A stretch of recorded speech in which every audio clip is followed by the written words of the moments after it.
Hello बच्चों, इस video में हम करने जा रहे हैं कार्यपत्रक 77 विषय गणित, कक्षा है 10वीं। तो अपना को यहाँ पे कुछ 10 सवाल पूछे हैं, 10-11 सवाल पूछे हुए हैं और उनके जवाब देने हैं।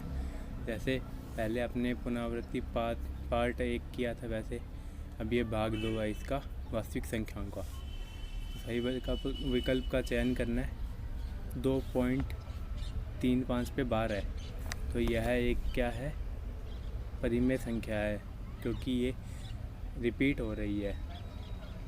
और दूसरे प्रश्न में क्या है, 1.31 13 11, यानी ये कुछ रिपीट नहीं हो रहा, तो ये क्या हो जाएगी, अपरिमेय संख्या है, क्योंकि इसमें पहला दिया हुआ है परिमेय तो रिपीट होने पे याद होता है और आसान तो हो नहीं सकता, क्योंकि ये आगे डॉट डॉट दिए हुए हैं, ये देखो यहाँ पे। और तीसरा प्रश्न है कि n की किस छोटी से छोटी प्राकृतिक संख्या के लिए 24 की पावर n 8 से भाज्य होगा। तो उत्तर आ जाएगा 1, क्योंकि 24 की पावर 1 जो होती है उसको अपने 8 से भाग देने पे 3 उत्तर आता है, बाकी के लिए नहीं आएगा। उसके बाद है निम्न संख्याओं को अभाज्य गुणनखंड के गुणज के रूप में लिखिए। 140 के लिए अपने करेंगे, 140 के लिए क्या आ जाएगा, 2 से करेंगे पहले इसको, 70 आ जाएगा। फिर 2 से करेंगे, फिर इसके बाद आ जाएगा 35, उसके बाद अपने करेंगे 5 से, उसके बाद अपने करेंगे 7 से, इससे तो आ जाएगा 1। तो इसका क्या आ जाएगा, 2 गुणा 2 गुणा 5 गुणा 7। और उसका अगला प्रश्न भी इसी तरह से होगा और उस तीसरा भी इसी तरह से होगा।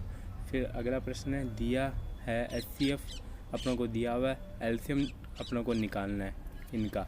तो अपनों ने एक प्रॉपर्टी पढ़ी थी पिछली वीडियो में कि HCF इंटू, रुको वापस से लिखता हूँ मैं, कि HCF गुणा LCM, उसको अपनों को A गुणा B के इक्वल दिया हुआ था, अपने पिछली वीडियो में देखा था। तो अपने पास क्या आ जाएगा, 306 गुणा 657 बटा आ जाएगा अपने पास 9। ये क्या आ जाएगा, अपना एलसीएम आ जाएगा, क्योंकि उस इक्वेशन में जब अपने पुट करेंगे तो अपने पास यही आएगा। और इसको जब अपने आगे सॉल्व करते हैं तो क्या आ जाएगा, इसका उत्तर आ जाएगा अपने पास 2 2 3 3 8। तो प्रश्न 4 में अपनों को ये बताना है कि ये और ये एक भाज्य संख्या है। तो कैसे प्रूफ करेंगे कि जब अपने इसको और इसको सॉल्व करेंगे तो अपने पास इस तरह के नंबर आएंगे, जो कि एक तो खुद से डिवाइड होते हैं और एक किसी दूसरे नंबर से, उसके अलावा किसी से भाज्य नहीं होते। जब इसको सॉल्व करोगे तो आपको पता लग जाएगा। उसके अगला प्रश्न सिद्ध कीजिए कि 3 + 2 रूट 3 और 3 - 2 रूट 3 के अंतर और भागफल अपरिमेय संख्या है। तो अब जब इनका अंतर देखेंगे तो 3 + 2 रूट 3 माइनस 3 + 2 रूट 3 हो जाएगा, क्योंकि जब इसने इसका डिफरेंस निकालेंगे, जब अपनों इनका अंतर निकालेंगे तो ये वाली माइनस ये वाली हो जाती है, दोनों को डिफरेंस निकालेंगे। तो जब इनका डिफरेंस निकालेंगे तो यहाँ पे बीच में माइनस आएगा, जिसकी वजह से अंदर प्लस हो जाएगा। तो इसका उत्तर क्या हो जाएगा, 3 से 3 यहाँ पे कैंसिल हो जाएगा, तो अपने पास आ जाएगा 4 रूट 3।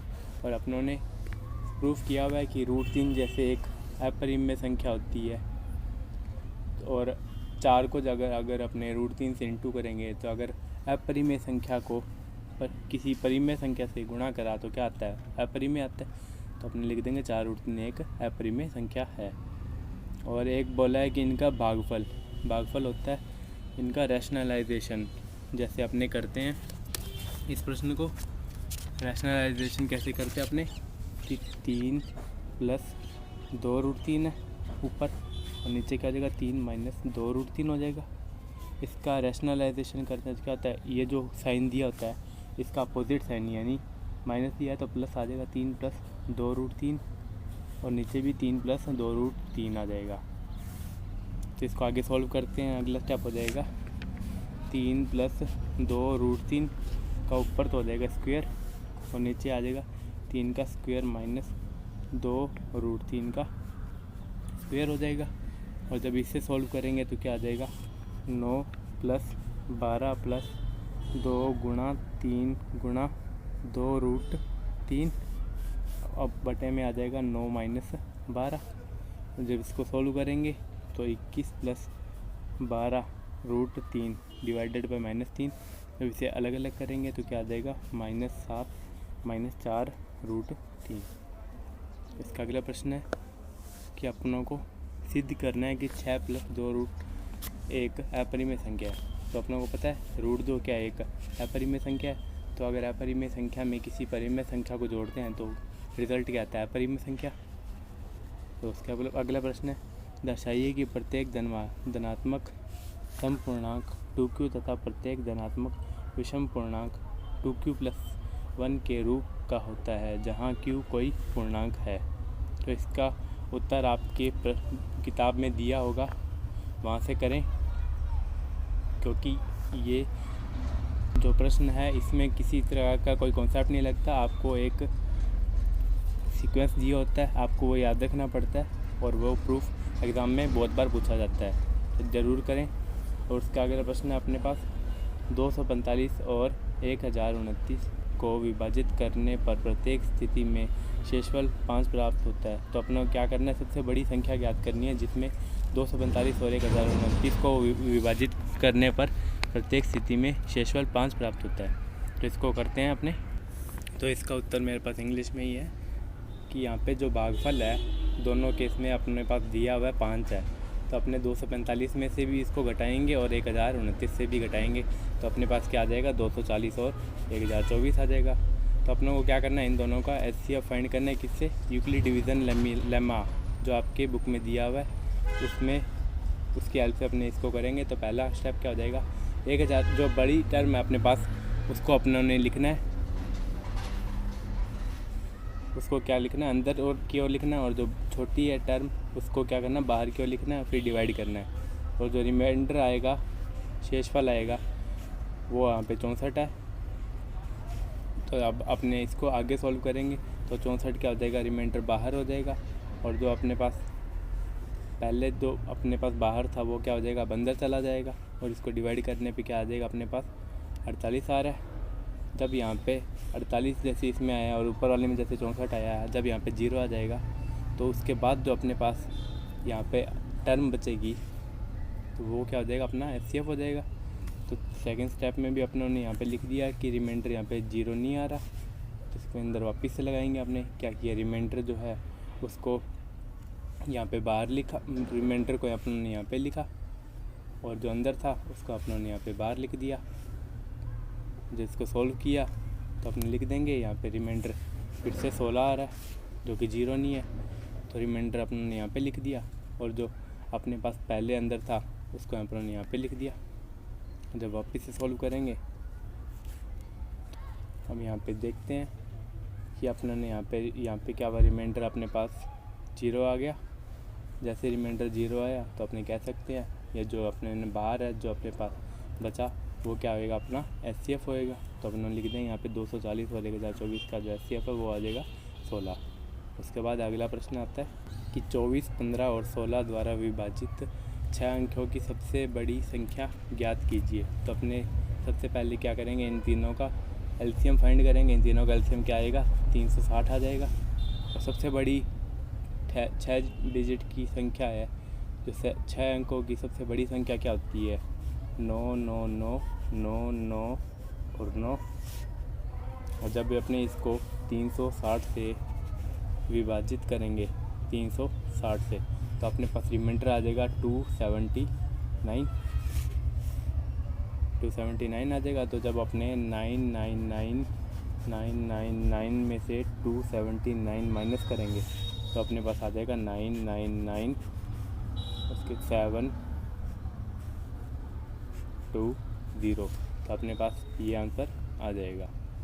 उसके अगला प्रश्न अपने पास कैंटीन में कोक के 144 डिब्बों और पेप्सी के 90 डिब्बों को एक के ऊपर एक रखा जाता है। यदि प्रत्येक स्टैक की एक ही ऊंचाई का है और एक ही पेय के डिब्बों को समाहित करता है तो प्रत्येक स्टैक में डिब्बों की अधिकतम संख्या कितनी होगी। तो अपना को ध्यान से पढ़ोगे तो इसमें पता लगेगा कि 144 और 90 का अपना को यहाँ पे HCF निकालना है। सिर्फ HCF निकालते आपका आंसर आ जाएगा।